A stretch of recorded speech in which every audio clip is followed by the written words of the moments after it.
চমৎকার system. SAVE, এটা হচ্ছে এক্সারসাইজ করতে হবে, অ্যারোবিক এক্সারসাইজ করবেন। অর্থাৎ যে এক্সারসাইজ করলে পরে আপনার শরীরে একটু ঘাম ছুটে, রক্তটা একটু টকবগে হয়। চলন্ত রক্তে কখনো রোগ জীবাণু বাধা পারতে পারে না। অনেকে আছে শুয়ে বসে দিন কাটে, এটা করবে না। ছেলে মেয়ে যে আছেন সকালবেলা উঠে আধা ঘন্টা একটু এক্সারসাইজ করবেন, একটু ঘাম ছুটাবেন, দেখবেন যে আপনার ব্রেনটাও চাঙ্গা হবে, আপনি সুস্থ থাকতে পারবেন। আর তো হচ্ছে রিডিং, পড়তে হবে।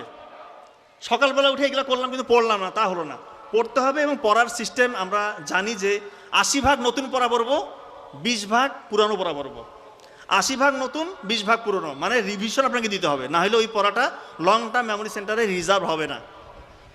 সর্বশেষ এসতে হচ্ছে স্ক্রাইবিং। স্ক্রাইবিং হচ্ছে লেখা। উনি কেউ যদি পড়ার পাশাপাশি লিখে, ওর ওই পড়াটা দীর্ঘমেয়াদী স্মৃতি সেন্টারে রিজার্ভ হওয়ার প্রবণতা অনেক গুণ বেশি, এবং বিজ্ঞানে এটা প্রমাণ করছে।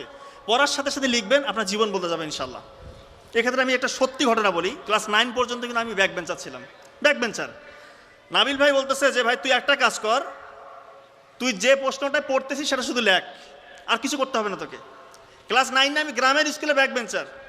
সেই জায়গা থেকে আলহামদুলিল্লাহ শুধু একটা জিনিস আমি ফলো করছি, যে প্রশ্নটা ইম্পর্টেন্ট প্রশ্নটা আছে সেটা আমি পড়ার পাশাপাশি লিখেছি, আর কোনো কিছু করি নাই আলহামদুলিল্লাহ। এরপর তো আপনারা সবাই জানেন, ওই সময় গোল্ডেন এ প্লাস, মেডিকেলের চান্স, BCS একবারে হওয়া, এগুলো আমি দুনিয়াবী সাফল্য মনে করি না, এবং আমার আত্মপ্রচারণা করছি না, শুধু একটা মেসেজ দেওয়ার চেষ্টা করছি।